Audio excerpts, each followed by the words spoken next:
Bismillahirrahmanirrahim. Alhamdulillahi Rabbil Alamin. Amma ba'd. Comment tu t'appelles? Eric. Mais t'es musulman? Non, Eric Younous. Combien de fois t'as connu ça? On dirait que la première des choses que tu dois faire quand tu te convertis à l'islam, c'est de changer ton prénom. D'accord? Les gens, ils ne veulent même pas regarder ce en quoi tu crois, sans même, sans même t'expliquer ce qu'est l'islam. On dirait que la plus importante de toutes les choses, c'est de passer de Frédéric à Abdullah, d'accord, dans le prénom. Non, c'est au niveau de ton cœur que tu es passé à Abdullah, l'adorateur d'Allah.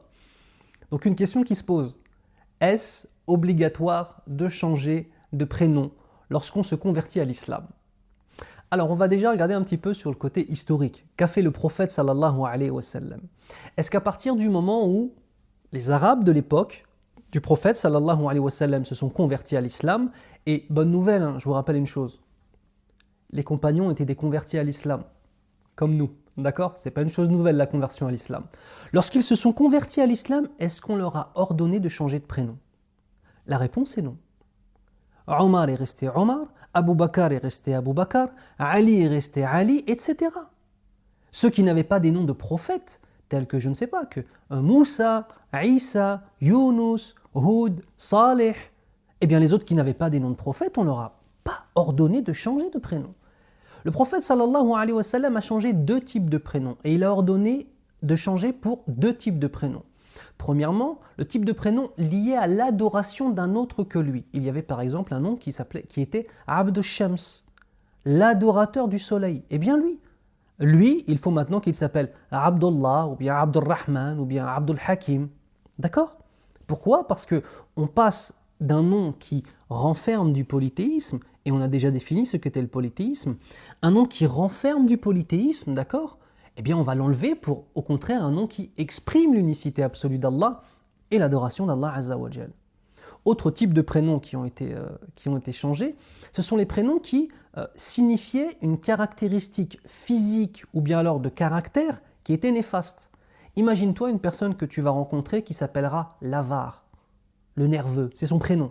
Parce qu'à l'époque, les Arabes, pour faire peur dans les guerres, ils donnaient à leurs enfants des prénoms qui, lorsque tu l'entendais, tu avais déjà peur d'avoir une histoire avec lui. D'accord? Imagine s'il y en a un, c'est le fou de colère. Et c'est son prénom, fou de colère, ça fait peur. Eh bien, ces noms-là étaient des noms qui étaient détestables. Donc le prophète sallallahu alayhi wa sallam les a fait changer, incha'Allah ta'ala. Ou alors, à l'inverse, on pourrait prendre un prénom qui serait une des caractéristiques d'Allah. On a un prénom qui est répandu un petit peu en Afrique qui est parfait, par exemple. Parfait.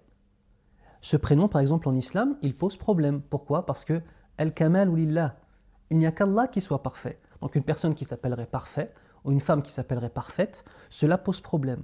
Mais les autres prénoms, les prénoms traditionnels africains, traditionnels asiatiques, qui ne sont pas liés directement à l'adoration ou à une histoire de religion, ne posent aucun problème. De même que les prénoms français. D'accord? Maintenant, ceci étant dit, celui ou celle qui veut changer de prénom, mais tu as le droit.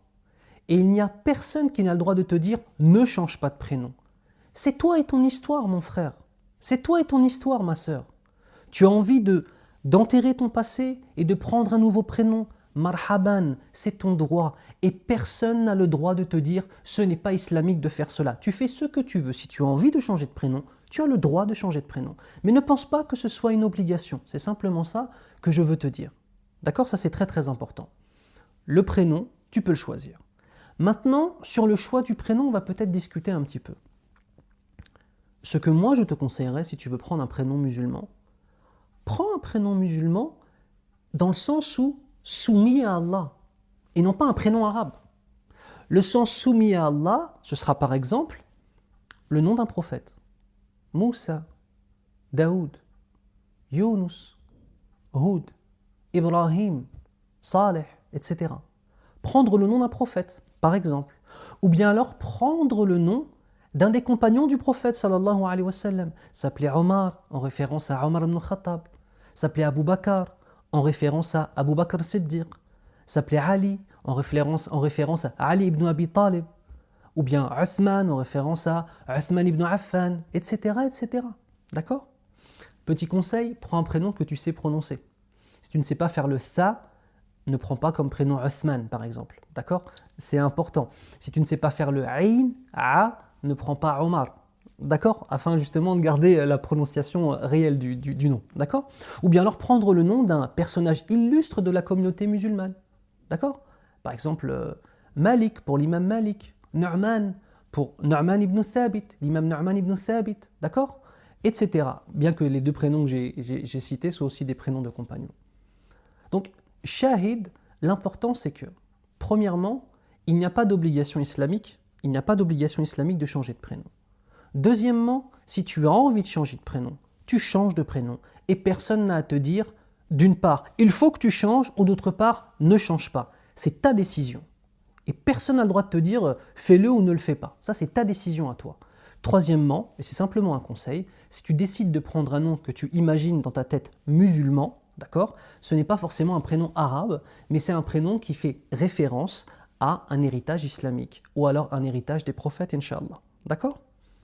Ceci étant dit, barakallahu fikum, et surtout une chose importante, lorsque tu vas prendre un nouveau prénom, tes parents risquent d'être choqués. Ça fait vraiment bizarre à une maman qui a donné un prénom à son enfant. Déjà, c'est assez difficile de comprendre et d'accepter cette conversion à l'islam parfois. Si en plus l'enfant change de prénom, on a vraiment l'impression qu'on lui a enlevé son enfant. D'accord? Donc même si tu changes de prénom, peut-être, après je ne me pose absolument pas en modèle, mais peut-être, voilà, moi, Eric Younous. Mon prénom Eric, c'est mon prénom de naissance, qui est un prénom que j'aime, d'accord, qui est celui qui représente aussi mon existence. Et Younous, qui est mon prénom musulman. Peut-être les deux, ou bien alors ne pas forcément le faire devant tes parents. D'accord? Barakallahu fikum. Sur ce, je vous dis à très bientôt, Inch'Allah ta'ala. Et vous savez quoi? Faites des doigts pour moi et j'en fais pour vous. D'accord? Wassalamu alaikum wa rahmatullahi wa barakatuh.